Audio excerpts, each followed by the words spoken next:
Hello and welcome, my friends and fellow business owners. Welcome. I'm your host, Ingrid Thompson, founder of Healthy Numbers. Thank you so much for being here and listening in to another rich and informative business conversation. Today, I am speaking with Gabriella Rosa, and this is so much more than just a conversation. Here is what I have come to know about you, my valued listener. You are interested in business and you want to increase your understanding of how business works, especially when it comes to financial success. You want to be able to have confident conversations when it comes to talking about money. You want to know how to make business decisions based on facts and data so that ultimately you can build financial autonomy through being successful in business. Whatever success means to you and for everyone, it is just a little bit different. I'm here to help you, and this podcast has been made just for you. Today's episode is with an amazing woman who I have known for many years, and I am in awe of what she does in the world. Here's Gabriella talking about how she sets and achieves her goals. If you really truly want to do something, I always say, ask how else, who else, what else, and just keep going until you've achieved your goal. Because ultimately, if you stop, you're like, if you take your foot off the accelerator, right, you're not going to get anywhere. And so, I often take the time frame out of my goals now. And for many years, I've done that. I just know that, okay, I get very clear on what it looks like to be done or not done. As in the goal, if a goal is done, what does it look like? How do I know that it's absolutely done? And then I take the time frame away. I just go, now I'm going to go until I have my outcome. For me, that has worked magic in my life. So I think just asking those questions, how else? It's never, I can't do it. No, there's no such BS as you can't do it. You might choose not to do it. You might choose that you've changed your mind about doing it. It might be that you've decided against doing it, but you can do whatever the hell you set your mind to. Honestly, if you truly understand what Gabriella is saying here, and if you just do this one thing, your business will change, I promise you. I suggest you listen to the entire conversation, and I promise that you will think so differently about your business from our conversation. Maybe even how you think about your life as well. This is a rich conversation, and while it's a little longer than some of my other episodes, I believe it's absolutely worth the time to listen. I'm not sure about you, but sometimes I listen to a podcast over a few days. The longer ones that I listen to, I press pause and I come back to them like an episode. Gabriella has been in business for almost 20 years, and over this time she has made significant changes to respond to what's happening in the market. As always, there is no advertising on this podcast apart from me and my guests. You can find Gabriella at naturalfertilitybreakthrough.com.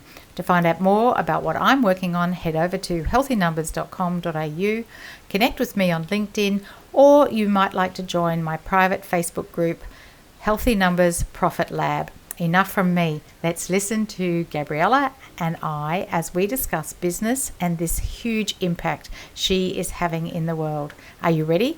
Let's go. Hello, and today we're here with Gabriella Rosa. Gabriella, thank you so much. I know we've been backwards and forwards a few times with getting here, but we're here now, and welcome. Absolutely. Thank you so much. Thank you for your patience. So my first question to you, Gabriella, is where in the world are you right now? I am in Sydney, Australia. I honestly think it's the best place to be right now, you know, especially given the year we've had. I think you're absolutely right. You and me both. Okay, so let's jump straight in. What is your business? How do you describe the business that you're in? Great question. I would say, look, I'm a fertility specialist. I have a background training in naturopathy, and I've got a master's in reproductive medicine and human genetics. And I'm currently doing a master's in public health at Harvard, which has been a very interesting situation to get to with this whole, COVID, situation this year. But what my business is actually, I believe I'm in the business of transformation, to be honest. We work with couples who typically have been infertile for more than 2 years, who have typically done lots of different types of treatments and nothing has worked. And they feel like they've kind of done everything, and the big piece of what we do is helping people go from where they are to where they want to be. And that's why I say that we're in a business of transformation. We help bring healthy babies into the world. That's the vehicle that we use, because people often come to us with that very specific desire. But then, of course, what they get in the process is essentially exactly what they need. So that's the business. Health. Yeah, it's health and transformation, and as you say, bringing beautiful business babies into the world. Yeah. So I know you've been in business for quite some time. So when did you start, and why did you start this business? Yeah. So I started my business in 2001. So it definitely feels like a very long time. We're going into, I'm in my 20th year this next year. And the reason I started the business was really out of no choice. Because I originally trained as a naturopath, and in 2001, as a naturopathic practitioner, either you started your own practice seeing patients, or you essentially would work in a health food store or become a massage therapist, to kind of quote unquote supplement your income. And I knew that I hadn't spent 4 years of my life and a bachelor's degree to work in a health food store. And I certainly didn't want to be massaging hairy men's legs. No offense to hairy men out there, but but that wasn't really the thing that I had envisioned for myself. And so I wanted to make sure that I gave myself the best possible opportunity to put in place and practice what I had learned, over the 4 years. My original degree was a Bachelor of Health Science. So I wanted to make sure that I was putting that in practice and that I was utilizing it to the best of my ability. And because the best way to do that was to, start up a clinic and see patients in that way, that's what I did. Yeah, it's such a great point you make there, Gabriella, about the fact that this is your underpinning degree is actually a Bachelor in Health Science. And I think so many people don't understand that people who do the sort of work you do, it's actually science that you come with. We tend to look at some of the allied health as being on that end of the spectrum. It's down there with the woohoo, but it's actually founded solidly in science, isn't it? Yeah, I mean, the interesting thing is that medicine has only been around for 200 years, right? And natural medicine has a 3,000 year track record, certainly empirical evidence. And now there's a whole lot more scientific evidence being accumulated in this field. And the reason that there isn't as much research in this field as there is in perhaps other fields, medicine, drug therapy, and so on, is because you can't patent herbs. You can't patent a healthy diet. You can't patent, a vitamin C product, because ultimately those things are just part of, life. So you can't patent a vegetable, and therefore there's no point in spending millions of dollars, and often, it escalates to billions across an entire industry of dollars into research on a product that you cannot patent. So what ends up happening is that drugs get patented, and they obviously have to go through very stringent processes. There's 4 different levels of trials that you really need to do in order to bring and market a drug effectively, and to bring it out into the market with a safety rating that's acceptable for humans.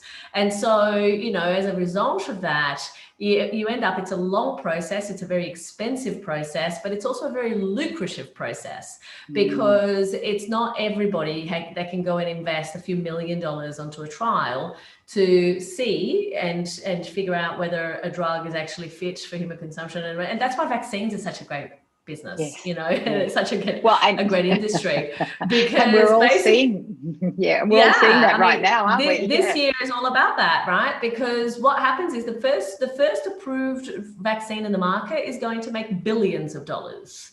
And so everybody's on the race of creating and, validating, and it's a safety concern, of course, and that's one of the biggest issues that occurs in terms of new medicines, and vaccines are included in that, of what actually happens. But it really is, it comes down to business. And so that's why when it comes to, if there was one of my professors this last week at Harvard was talking about the fact that, if whatever drug comes out in the market, in America, you're allowed to actually market drugs on TV commercials of every possible drug, from Prozac to, you name it. You will find ads on television, which obviously, as we know, in Australia that it never happens. Like, that is just not something that is done here.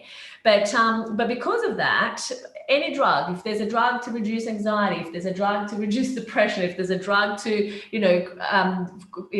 help with weight loss, those things will be marketed heavily. And there's an immense amount of money and resources that is poured into that. And what he came up with was like, did anyone know that cardiovascular disease deaths have decreased by 400% in the last 20 years, or whatever the figure that he was discussing? And there is a drug that does that. Now, does anyone know what that drug is? And of course, the first thing that I said was diet and exercise. And he's like, yes, like very surprised, that somebody actually answered that question. But what was interesting about that, and he said, if it was an actual pill, it would have been marketed. You would not hear anything else on TV. But that, the fact that it's not a pill, no one really talks about it. So that's the interesting, fascinating thing, that at the end of the day, these things are all driven by how much money they make and how much return they create for the investors. Yeah, absolutely. And that isn't what naturally naturopathy and what you started with, that's not where that was. So for you to have a business, it still was going to be you and sharing your knowledge about vegetables and health and well-being. And that took you to where you are now. So, Gabriella, if we go back, and what you didn't want was, you didn't want to be massaging male bodies and things, and I totally relate to that. Hairy men specifically. Seriously, I have exactly that story, because I thought I was going to work in that environment, and the first time I had a hairy man lying on the thing, I couldn't. I went, this is not for me.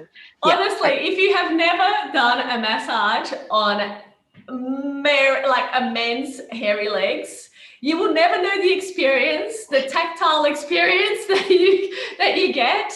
But, and of course, as we're doing our clinic hours, we have to do whoever comes in the door. But the experience, like by the end of an hour, your fingers feel like they've gone through a grater. It's the most horrible. I knew that was the end of that part of my career. So if that's what you didn't want from your business, what did you want from your business from day one? So you set up this business in 2001, and what did you want the business to give you? What were you looking for? Look, to be honest, I think that every person that starts a business wants to see it succeed, and usually with a business, as we're taught in whatever business books and, interviews or whatever we listen to, I mean, certainly that was for me, the number one top priority of a business is to make a profit. If you are saying anything other than that, if you think that it's to help people or to do this or to do that, you're actually missing the very first step of the purpose of a business. I went into a healing industry because I want to make a difference to people's lives. I certainly wanted to, help people be the best that they could be, to be the healthiest they could be. But I was under no illusion of the fact that if my business is not successful, and by that, the definition is that it makes a profit, that it pays its bills, it would never go anywhere. And so it has always been very much in the forefront of my mind that the business has to do well, that it has to have money not only to sustain its own life, but its growth, because as you know, growing a business is extremely resource intensive, cash, staff, you name it. And so what ends up happening is that if you lose focus of the fact that your sole purpose as a business owner is actually to make a profit, your difference that you want to make in the world will never be actually fulfilled. And for me, I wanted to have a very big reach. I mean, I created a free online event called the Fertility Challenge that we still run 10 years down the track now. And it has now helped to educate over 140,000 people in more than 100 countries. And each event, it's amazing. You know, like it's created thousands and thousands and thousands of babies to people who would never otherwise have had the opportunity, or probably would have run out of time, or wouldn't have the knowledge and the understanding they needed to be able to make a difference to themselves. So, and we run that event, you know, on the front end completely free. Of course, it enhances our visibility in the marketplace, but you know, it really does help people. And one thing that people don't quite understand is that to run an event, I mean, we used to run it with thousands of people at the same time. You know, one of the events that we ran, which was the biggest, which I said I will never, ever, ever do again, was 12,000 people at one time over a 12-day period. And you can imagine, I mean, that becomes crowd control. It's very, very resource, time and energy intensive. And so ultimately, an event like that will cost anywhere between $50,000 to $80,000 to run, right? A free event. Right. So that's a marketing campaign that you're looking between, you know, $50,000 to $80,000 to put together, to actually deliver on the front end before you make any money whatsoever. And so, you know, and you imagine how much you actually need to sell in order to cover the costs of that. So it does, you know, equate into quite a bit of effort. But the reality is that, you know, from a humanitarian perspective, I love doing it because it really does help that whole transformation. But if I wasn't successful in business, I would not be able to afford to do something like that. Yes. You know, and so, and we do that event 4 times a year. So, you know, you can imagine it becomes something that would be prohibitive unless the business is actually doing what it needs to do. Yeah, now that is such a beautiful example. So just going to run through those numbers. So the biggest one you had was 20,000 people, but 12,000 people, but you have had 140,000 people over 10 years be through this free event that you offer, and each one of them costs between $50,000 and $80,000 to run. So this has to be a sustainable profit, and money is an important part of how you help people. I recently heard a terrific expression, and it was, you can't be the light of the world if you can't pay your light bills. So there's this whole thing, you know, I often say to people, you know, because people come to me and they say, oh, they want to help people. Well, you can't help anyone if you're sleeping in your car, you know, like you have to help yourself first. So wonderful. So originally you wanted to make a profit. You still wanted to have this impact on the world as well. And you realized how important it was to do that.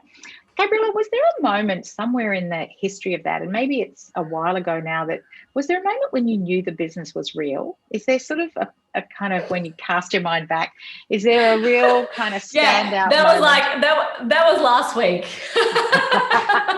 So 20 years later, it's still pretty much, you know, there are days that I wake up and I go, why am I doing this? Like, honestly, because, you know, there's different evolutions of the business. Obviously now the business is quite mature, and but, you know, it's interesting. It's an interesting question because, you know, it depends on what it is that you define real by, because, you know, like, again, with the whole idea of making the business profitable, it didn't really happen. Like, it broke even for a long time. Like, it literally, I think that it was 15 years, you know, of solid hard work. And of course, turnover is increasing.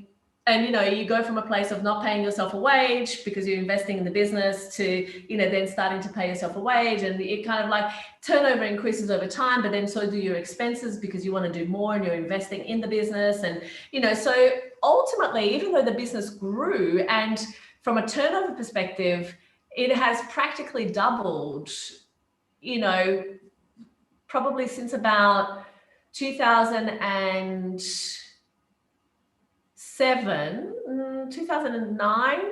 it has practically almost doubled every year, right? Every 2 years, sorry. It's still hugely resource intensive to do that. And so you kind of have different struggles along that journey. You know, you have different kind of challenges that you encounter along that journey. And so, you know, the second that it becomes real, I guess, is the second that I guess 2013 was a big turning point for us, because we went from, I started this business in 2001, as I said. In 2003, we were doing telemedicine. We were doing some consultations online, you know, like via telephone, and doing, you know, seeing some patients that were not remotely located, or they were remotely located from our Sydney clinic. In that way. And we had people in a couple of different countries, you know, that we used that I used to do consultations for. And I remember when in those early days, I had like a couple of patients I had one patient in particular that I remember, she actually now works for us, but she had 2 babies with me after having 6 years of infertility. But I didn't even know what she looked like until after her second child, because we used to do telephone consultations, you know. So I knew her voice very well, but I didn't know what she looked like. And then in 2013, there was a big turning point, because I decided, I had my first child, and I was probably in that kind of sleep deprived, horrible, you know, kind of haze that it is in those early days of having your first child. And that continued for me for quite some time, because my child never slept for the first 8 months of his life. So I used to get like 30 minutes of sleep twice in a night. And by 4 months, I was back at work, because I had a business that was starting to lose money because I wasn't there. And so I'm like, okay, I've got to go back to work. And, you know, I didn't even know my name by that point yet. So it was a big challenge. It was a big challenge. But at the end of that year, we had lost $70,000 because of, you know, just the change of circumstances, and the fact that I went from seeing 60 patient hours a week to doing, you know, maybe a sixth of that because I was so, you know, trying to do everything else. And so that was when I decided, you know, I'm going to change the business. I'm going to make it. We used to do naturopathic consultations as well as the fertility side of the business. But I decided in that year that it was all too much because of my little Jake, and that I needed to simplify my life and just make things a little bit more effective in terms of how it was. And part of that was to close our physical practice, the physical practice that I had, and go completely and solely online. And that was a big move. But at the end of the day, I was so sleep deprived that it didn't even feel like a loss, to be honest, because I was like, you know what, whatever happens, if the worst case scenario is that in 2 years from now, or however, when I start sleeping again, I just open up another practice, you know, like it wasn't like I couldn't go back to doing what I was doing anyway. So, but I thought maybe there's a different way, maybe there's a better way of doing this. And that's when then I decided that I was going to take it completely online, focus 100% on fertility, and instead of like that 50-50 split that we had, and just, you know, make that happen and do it as a program as opposed to consultations, you know. One-on-one. Exactly. Yeah, and you would have been backed up there. If you think about 2013, the technology was starting to change. We were seeing the early days of social media. Skype was a big thing. Zoom was maybe. I'm trying to think. It wasn't quite the early days of social media, because I actually joined Facebook in 2007, and that's how we got our, you know, international patients in the very early days. Okay, so by 13 it was more substantial. Absolutely. And we had a bigger list because we had been on social media already for all that time. Yes. You know, we had already been running the fertility challenge events, you know, and so we had a bit of traction by that point to be able to actually go, okay, you know, this is not like a completely crazily far-fetched, although we were the very first fully virtual fertility clinic in the world that point, because there was no one else doing what we were doing back then, and so, you know, that kind of worked in my advantage as well.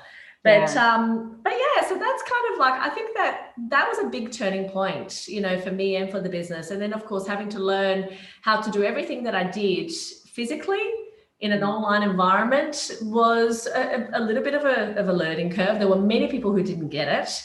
Even as late as last year, you know, we were having people saying that, oh no, I don't want to join your program because I want to go to a place, you know, and then of course everything shuts down in 2020 and everyone's doing everything. And everyone has to have their fertility treatment interrupted. And then of course, you know, our patients had absolutely zero interruptions for their treatments. And so that was an interesting kind of funny experience. To be on this side of that, you know, where we had already mastered telemedicine, you know, we were doing it for so many years, and then everybody else is trying to scramble to figure out how they're going to pivot, you know, and to the dreaded T word. Exactly, and do their business. And I'm like going, okay, well, this is just another day in the office for me, social isolation, you know, this is how I live my life. So it was pretty easy. Yeah, it is. It's a wonderful journey. And, you know, I've known you for a number of years, so I have heard different parts of your journey, but I love the way you put that together. I love that answer to that question, because that's actually one of my favorite questions, this idea of when is the business real? And I really like that idea that there isn't, it just, in that moment it's real, and then it becomes unreal again. Not real anymore. Exactly. And, you know, I think as well, you know, I think the other funny thing about that is that, you know, there are milestones, right? In business, there's always milestones. There's always things that you want to achieve or that you are working towards. And then when you achieve it, it's kind of like it's real, but then you've set another that makes it unreal again, you know? And I think that there is this whole, you know, this whole kind of transition and evolution that business goes through. Yeah, I love that. I love that. So can I ask you, so when we look at viability of a business, so you know, you obviously the bricks and mortar business you started, there was rent to pay, you knew you weren't going to be able to pay yourself very much in the early days, you had other sorts of costs. And so when it comes to the viability, and then you moved towards the fertility, what were the signals you were getting that kind of led you to that particular aspect? Because that's a real example of a niching. You could have gone on helping people be healthy. And how did you get that message? Well, the thing is, I from day one, in fact, from before day one, I marketed myself and branded myself as a fertility specialist anyway, because I actually had done further qualifications before I even graduated to be able to work with people on a fertility, you know, kind of I guess, you know, treatment. And so basically it was never something that, it was actually not niching enough was my problem in the very beginning. And the main thing was, you know, when you niche, I think that a lot of people go through this, I guess, fear or question in their mind. It's like, oh my God, if I niche, I'm going to be, you know, kind of removing a section of my market, and am I going to have enough people to service, and am I going to be able to actually, you know, make the business sustainable if I do that? The truth is that that's all in our mind, really. You know, most markets will have enough people to service if you get clarity on what it is that you're actually doing for them, right? How it is that you're serving, and what is the value that you bring. Now, for me, it was a matter, there were two things. In the very beginning, I knew that I was going to do fertility, and, you know, it was absolutely something that I was going to focus on, and I did.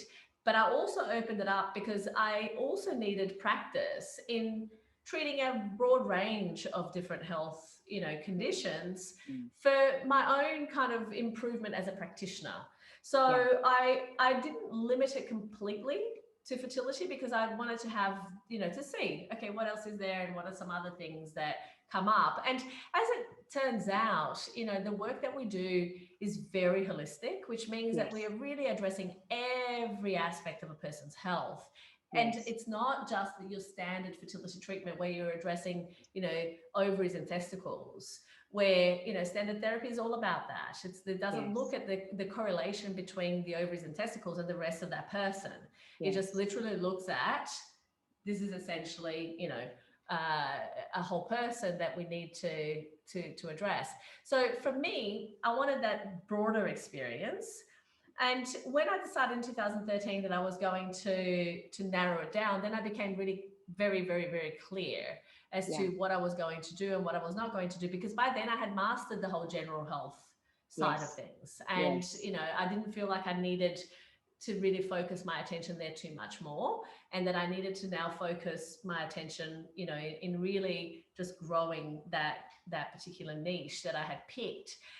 And so I then, instead of niching it to people trying to get pregnant, you know, and people who were, so there's different kind of levels, right, of this. I could have niched it to just people who were trying to get pregnant, who didn't have a problem, who just wanted to be healthy. I could have niched it to people who were infertile, i.e. 12 months of infertility, 12 months of trying to conceive without getting pregnant. Or I could have gone the extreme, which, you know, if you know me well, you know, people that know me well know that I like extremes. And so, you know, I decided that, you know, yeah, we could kind of be in that middle range, but I really wanted to be in the place where there would be the least noise, right? Which is basically, okay, let's go and try and help the people who basically feel like they've tried everything and nothing has worked.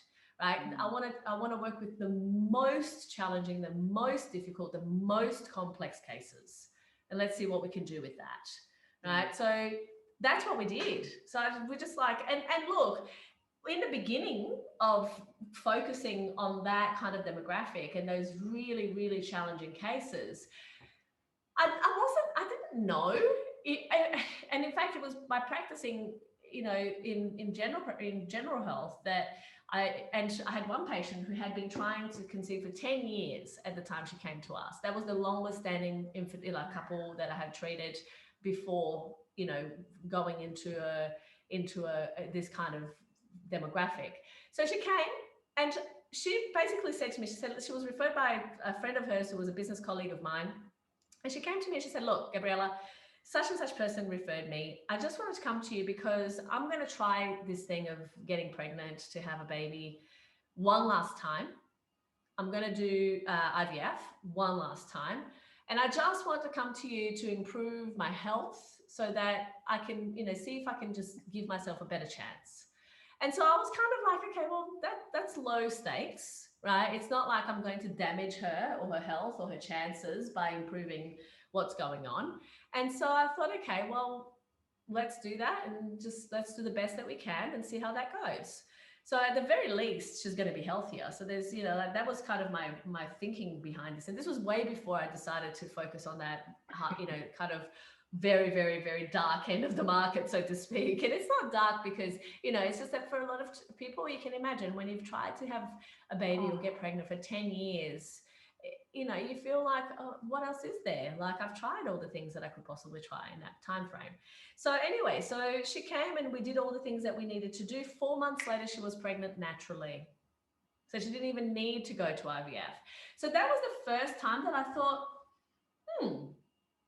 okay, so how is it that somebody who has gone through multiple failed IVF cycles, had done, you know, certain things to improve her health and was still not pregnant, does this thing that we, you know, obviously I put thinking and process in it, the methodology I was working on already. And so I thought, how is it that, you know, this happened? Like she conceived naturally after all of that? I'm like, okay, maybe that was a fluke. So I thought, okay, fluke, let's just keep doing what we're doing.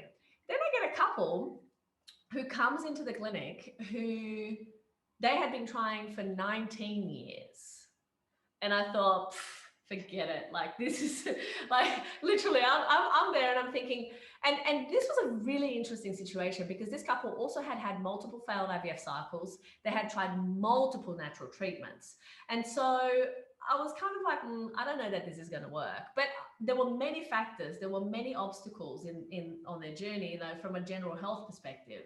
And the husband was the one, which is so unusual, by the way. Like the husband is never the one that pulls their wife into my office and makes them actually, you know, sit there and do the thing. But in this case, it was the husband who, you know, came and dragged his wife in. And the entire consultation, this woman was the most unpleasant, to be honest. You know, she did not want to be there. She did not want to do this thing. He was basically like, it was clear that he was, you know, dragging her to do this. And at one point I said, listen, you don't need to do this. Like, you know, basically, if this is not what you want, just, why bother? But if you decide that you want to do it, then you need to actually give yourself the best possible, opportunity to get a good result. So you need to decide what you want to do. And he was totally keen. And I said to him, I said, listen, to get the best chance, we have to get you also on board. And the other couple, the 10-year couple, had also both partners I had treated. And with him, I said, we've got to treat both of you, and this is what we need to do. And he was like, yep, no problem. So I had to have the conversation with her and go, look, it's your decision here, but if you're going to do it, you need to do it properly. So anyway, long story short, in the end, she decided, okay, fine, let's just do this one thing. And she then says to her husband, this is the last thing I'm ever going to do. If this does not work, which I don't think it will, forget it, And I'm like, okay, well, at least we all know where we stand, There was no lack of clarity in that one. So anyway, they did all the things. She lost 15 kilos. She got into such better health. Her ovulation started to happen again in a more regular pattern, and, all of this. 5 months later, she was pregnant for the first time in her entire life. So those two experiences, like, I just went, hang on a second, there's something very wrong here, because these people should not have conceived. They did what standard therapy, which is the golden standard, recommends, and they still did not get pregnant. So how is it that this worked? And so I started to really focus on, let's see how far we can push it with dealing with people who have been trying for, a fair amount of time and had done lots of different things. And it was after that because I had done then another few couples who were in a similar kind of situation that got success, that I went, okay, you know what? Let's just go and focus on helping these people, the people who really feel like they've tried everything. And that's how that happened in the end. But it was a process, it wasn't something that one day I woke up and just went, oh, okay, let's do that. It was the fact that it was a layering of experience, that led me to have almost the confidence to go, you know what, let's try. We have nothing to lose, and that's essentially how it turned out. So it's a really interesting example when you, because where we started that conversation was around niching, and, like you said, you hadn't actually niched enough, and that's how you ended up here. So when you talk to working with those people, all these other people know that if you can solve this, then all those other people in all that other. So just by talking to this group, you talk to everyone, really, because they then have the confidence that if you can fix 19 years, 10 years, these dark end of the market, as you said.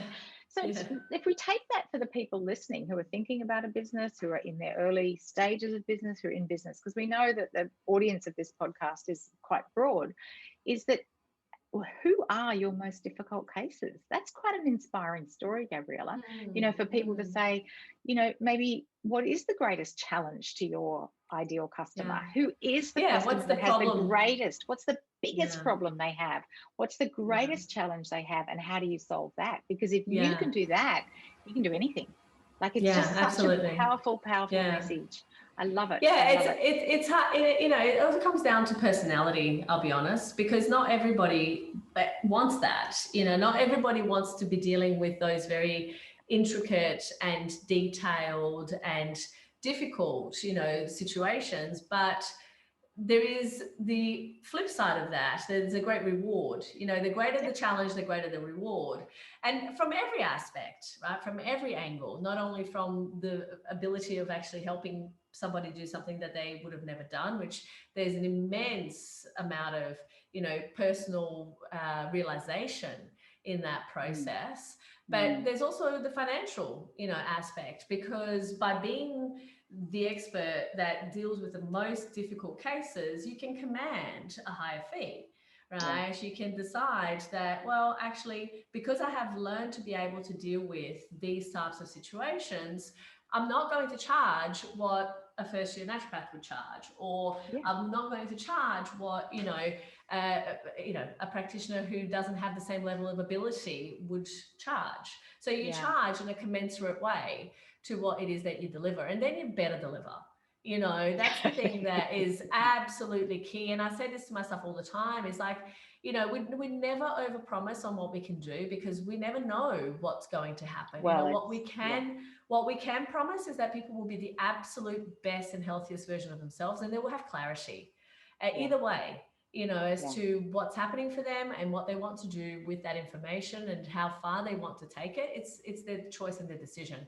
But the reality is that, one thing that I'm not pedantic about many things, but the things I'm pedantic about, I am very pedantic. And delivery and doing what you say you're going to do, I am extremely pedantic about. Right. So for my team, they know I have high standards, and I have an absolute expectation that they will be met. It's not, for me, it's not good enough to, do a half job and to just kind of go, oh yeah, whatever, it's good enough. No. For me, very, very good is good enough. And so it comes back to, maintaining that level of standard across the board, because it's, yes, there are many challenges and there are many demands as a business owner, but you have to understand what is your most important things that you absolutely will not compromise on. Because if you start compromising on the important things, forget it. That's what your reputation is built upon. That's what that's what you're known for at the end of the day. And to me, I say it all the time, like, it's the most important thing that we do is taking care of our patients in an excellent way. Yeah, I love that. Absolutely. I wanted to ask you about your pricing philosophy, and you've touched on it there, that if you're really good at what you do, you can charge your own pricing. How has your thinking about pricing evolved over the time of the business? In terms of, going from a one-on-one appointment to a program to online, from, working with the most difficult cases, because I'm sure it's not just, here's a pen that costs $1. What you're doing is not that. So how do you think about pricing, Gabrielle? Because so many service-based businesses, give an outcome that is about transformation, or it is about, putting people's minds at ease and solving great problems, because that's what you do. How do you put a price on that? Absolutely. It's a really, really great question that, honestly, the best way that I can answer that is a self-image question. That is a self-image question. And the reason that I say it is because I'm helping someone at the moment who's starting a business. And the first question I asked him was, what number? Tell me a number before we even start talking about product and what it includes and what it's going to do and how it's going to change people's lives and how great it's going to be. I don't want to know any of that. What I want to know is, what is the highest possible number that you can see yourself asking someone to pay for your product? What is the highest possible number, right? And it's a very uncomfortable question for many people. I remember that when I first changed my program from a one-on-one consultation to a program, and I had to answer that question, it's like, what am I going to price this? I actually was very practical. I went, okay, well, I want to price it the most expensive that I possibly can, right? Because then you have to sell less and you get to do more with that. You have more time and, all of that. So I said to myself, I want it to be the most expensive possible. But my self-image only allowed me to go to a certain point, to go from a $97, and it wasn't even $100 a consult, because it was 97 was under 100, right? To go from a $97 consultation to then, kind of charge for a transformation, charge for a end result, an outcome. It was obviously going to be a much higher price, and what it included and everything else I wasn't exactly clear on, but I knew that I could increase and add the value that I would deliver to a price that I felt comfortable commanding. And at the time when I did that, the most I felt comfortable commanding was $3,000. It was like, oh my God, that is just such a huge amount of money, and it was just like, oh my God, I don't know if that's so much money. I don't know that I could actually even ask for that. But that was like the absolute top of my comfort zone, right? And so that was what I did. I figured out a program that I felt comfortable saying, you know what, this is what you get, and it's $3,000. You know. Yeah. And so that's how I did it. And then as I progressed and as I did more and more and more and more, and you know, got better at it, we added things and we improved things and we did other things, and then we increased the price, and then we increased the price again, and we're about to increase our price again next year. You know, so it's and that's for the initial fee, because obviously as people stay on the program and they continue getting there's an ongoing fee that they pay. But that initial fee has now stayed the same. So it went from 3,000 to 4,000 to 6,000. And, you know, there's been many additions to the program since then. And this year I went, you know what? It's time to increase our prices, you know, and to bring it up to 8,000, because we now are delivering way more value, and, you know, it's time. So, but again, that really, I truly believe that is very much it's a combination of factors. You know, I mean, since starting the program, I went and, you know, obviously I enrolled, and I'm doing, as I said, I'm doing my MPH, my Master's in Public Health at Harvard. I've won a Scholar Award at Harvard. So, you know, there's been a lot of extra things that we've bringing of expertise and, you know, all of these things to the program. And so, you know, I feel like, okay, it's time. Yeah, it's congratulations. And, you know, you're also bringing 140,000 people's examples and stories and what's worked and what doesn't. So you've got a much bigger database of case studies to pull on. So yeah, indeed. Gabriella, gosh, you know, I could just keep going forever, but let's have a couple of questions. What makes it tough, and how do you get by when it's tough? Like what makes business tough? Maybe not the whole fertility side of it, but what makes business tough? And you've alluded to a few things. And how do you personally get through tough? Like that day when you wake up and go, why am I doing this? You know, it's like, what makes you feel like that? And then what do you do? Yeah, look, I'll tell you what, there are many complexities in business, and, you know, what makes it tough is an easy question. It's people, right? It's people. It's from the person who leads it to the person who you work, to the people you work with, to the people you help, to the people, you know, I think that if there is one thing that makes it tough, it's actually communication and communication breakdowns. You know, that's the one thing I have identified over the years. And I call the book by Don Miguel Ruiz, I don't know if you've ever read it, The Four Agreements. I call that the Fertility Breakthrough Bible, right? We are non-denominational in our program. We don't have a religion except for the Four Agreements. And, you know, the Four Agreements says, you know, be impeccable with your word. Always do your best, don't make assumptions, and don't take anything personally. You know, a little bit out of order, but those are the Four Agreements. And ultimately, I find that if we don't make assumptions, if we get clarity and we ask better questions instead of thinking that we know the answer, or that we even know what question is being asked, that in itself it dissolves and dilutes so many problems from either a delivery point of view or even from a relationship point of view, that it is worth in every possible way, you know, getting over the fear of asking questions and not assuming things.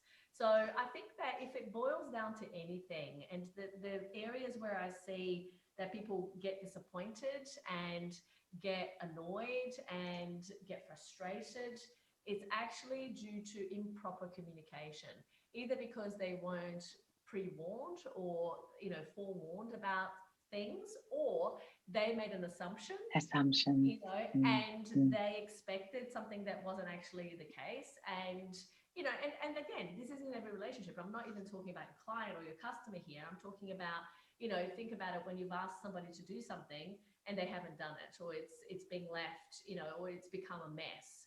Well, how well did you communicate and got assurance that person not only understood exactly what it is that you were asking, but that they were clear on a time frame for that delivery, and that they were clear on. So, you know, when things go wrong, for the most part, is because I'm not communicating it effectively.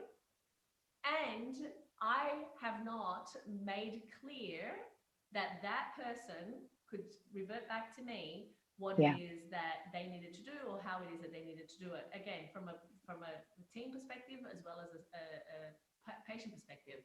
So the one thing that, you know, one of my mentors over the years, she taught me this thing, which to this day is the best piece of advice that anyone in business could ever have, which is when you give somebody an instruction, right? You give somebody something that you want done, or you ask for something to be done and complete. Before you actually leave that conversation, you ask that person, repeat back to me what I've asked you to do, right?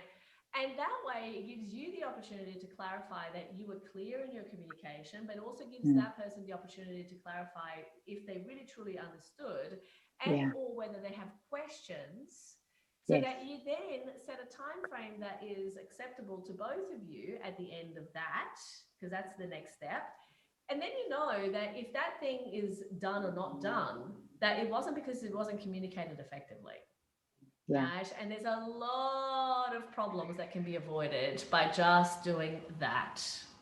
So for me, so for me, if there is one thing, I would say that it's communication that makes it hard or easy, you know, depending on, because, you know, the complexities of business are just what it is. It's something that you can never, ever, ever, ever take your foot off the accelerator. Sometimes you will, you know, have it on the accelerator, just kind of like hovering on top, and that's fine. But the second you take your foot off, guess what? You're not going anywhere, right? You're not even staying in the same place, because if you're up a hill, you're going to start rolling backwards. So the reality of it is that business is like a car on a hill. Take your foot off the accelerator, you no longer have a car. Because there's no cruise control, is there? There's no cruise control. No, this is not one of those new Teslas. No. This is one of those old-fashioned, you know, cars that basically either you keep your foot on there, even if it is just to keep it in place. Right? Where even you hover on exactly. You're hovering on top of that accelerator, but you're not taking your foot off. You take your foot off, the car rolls down the hill. Down the hill. I love that analogy. I love a really good analogy. I love what you said there about the 4 agreements, because, you know, it's such a great way of saying this is our principles in the business. I love the expression disappointment is unmet expectations. And, you know, if the expectations are in our head and they're not articulated clearly, we don't have systems and processes, if people don't understand what the outcome is and how long it's meant to take and what that very, very high standard is, then that's where the disappointments come from, don't they? Yeah. Okay. And also, I think that, you know, just one last thing in terms of standards, because I think that's an important thing. A lot of people, you know, have unrealistic high standards, right? And I've had to learn this because, you know, I like things done to a very, very high degree, and nobody will ever, including myself, do anything at 100%. Right. So you've got to actually account for the fact that your standards, no matter how high they are, they're always going to hover around the 80% mark. Right? But the key thing is not to let it drop from there, because if you have too unrealistic an expectation of a standard, you will get disappointed. You will do more than what you need to do to maintain a level that's unrealistic, and you will burn yourself out eventually, you know. And this is why I love the 4th agreement, which is always do your best. And to remember and to be aware of the fact that sometimes your best will be less than what it normally is. You know, if you're sick versus when you're healthy, versus when, you know, you're feeling, you know, overwhelmed or whatever, it's going to differ. It's going to change. Your best is not going to be static. But if at every point you simply do your best, then there is no regret. There is no self, you know, flagellation of, oh, I should have done better and I could have done better and I didn't. You know, you're just very clear that, okay, well, it was a bad day. I couldn't do better, and, you know, that's fine. And I'll do better. And as you said, you know, you went through a fog for a while with less sleep than is normal. And that impacts on how we think and how we are cognitive and everything about it. So you still do your best as you can. But if you're a bit tired or you've got some of that other worries going on in the world that are behind you, we often don't know what other people are dealing with at the time. Gabriella, 3 key characteristics, just one word for each of 3 characteristics that you have that make you successful. And we've got a real sense of that in this conversation. So what is it that makes you successful? Yeah, I think that determination is an absolute, like I am an incredibly determined person. If I set my mind to something, it's just a matter of time. Yeah. The other thing I would say, work ethic. Yes. Work ethic is definitely one. I will do whatever it takes. And a third, oh gosh, people tell me I'm inspiring. So I'll go with that. I don't know that I am. I just swim in I call it swimming in my own lane. I just kind of do what I feel like I want to do based on what I feel that I've set my goals to. But that probably would be the third. That'll be your three. That's wonderful. And having known you, I would say all three of those and others. So it certainly is. So as we wrap this up, I just wanted to, you've covered, like there's other questions that I would normally ask you, but I think you've delved into all of those things as we went along. What would be your parting words to someone who's in a business and who just wants it to succeed and they just need that extra last bit from you to take them there? We can convince ourselves of anything at all. Therefore, if you really truly want to do something, I always say, ask how else, who else, what else, and just keep going until you've achieved your goal. Because ultimately, if you stop, you're like, if you take your foot off the accelerator, right, you're not going to get anywhere. And so, I often take the time frame out of my goals now. And for many years, I've done that. I just know that, okay, I get very clear on what it looks like to be done or not done. As in the goal, if a goal is done, what does it look like? How do I know that it's absolutely done? And then I take the time frame away. I just go, now I'm going to go until I have my outcome. For me, that has worked magic in my life. So I think just asking those questions, how else? It's never, oh, I can't do it. No, there's no such BS as you can't do it. You might choose not to do it. You might choose that you've changed your mind about doing it. It might be that you've decided against doing it, but you can do whatever the hell you set your mind to, Yeah. And this year has proven that to so many people. Like I'm working with people who 9 months ago would never have been online doing what they do, who would never have had the type of business they have. But, because of what's happened and people want to keep their business going, is they've found ways that keyword that we don't want, but people have found ways to make it work.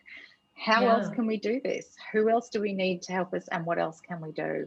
Absolutely. I love that. I love those three questions. Yeah. I did hear recently somebody saying with regards to goals, is don't look up at the goals too often. It's like, that's where you're going. I agree. And it's a little bit like what you're saying there, is that like the more we keep focusing on this as the goal, it actually becomes a weight on our shoulders, doesn't it? Absolutely. Yeah. When you for me, I've got this goal at the moment that I want to see very well-defined abs. That's my, thing. For you or for me, I'm working on abs right now. That's my number one goal. And so what happens is, if I focus on what I want and how I want to look, it actually demotivates me.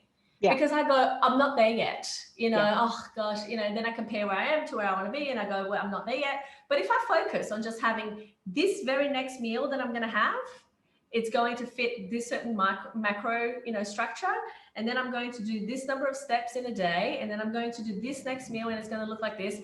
I know what it is that I'm doing at every step, right? Yeah. And people second guess themselves all the time. I think Ralph Waldo Emerson said it best, and his quote is a little bit convoluted, but it translates into something very simple. He said, the implanting of a desire indicates that its gratification is in the constitution of the person who feels it. And what it means is you would not want what you want, you would not have the desire unless you were capable of its achievement. You see? And so that what happens is that people kind of go, oh, I really want this, but then they tell themselves, oh no, I can't have it. It's going to be too much. It's going to be too hard. It's going to, my kids and this and that, whatever. And we're trying to stifle what it is that we truly want out of our lives, out of our businesses, out of our relationships, because of fear that we might not be able to have it. But the truth is, trust that whatever you want because you can do. You just have to be willing to pay the price. Everything has a price. Abs has a price. Not having abs has a price, right? And so it's like, you've got to be willing to pay the price for what it is that you say you want. And as long as you're willing to do that, it can be yours. You can just trust the process and get it done. And I think that's a terrific place to leave us. Thank you very much. Pleasure. This is about so much more than about business, isn't it? And as you listened, I'm sure there was so much to take away. I'm not going to spend a lot of time talking about it. I love what she said about the business felt real this week, last week. So there's so many changes and things, and just as you get on top of one thing, the next thing moves along to that. And so honestly, I just want to say thank you so much for persisting with this. It's a beautiful, beautiful interview. If you are keen to connect with me, head to LinkedIn, Ingrid Thompson. If Facebook is more your connecting place, I've set up a Facebook group called Healthy Numbers Profit Lab, and it's the community for business owners and entrepreneurs who want to grow and build a profitable business. Head over to Facebook and look for Healthy Numbers Profit Lab. A couple of questions and then you're in. I go live every Monday at 12 noon. Look, I'm known for being able to take the complexities of business and make them simple to understand. All those things that are so complicated about the money and the numbers side, I'm really good at making that simple. That's my guarantee to you, my wonderful listeners. Make it easy to always know about the next episode by subscribing to the podcast. If you have found today's episode valuable, whether it's about business itself or the service that Gabriella provides, please share this with people you know. As we always say, ideas without action, well, that's what they are. They're just ideas. It's fabulous to have ideas. The question is, what actions are you inspired to take today? Till the next time, thank you for listening.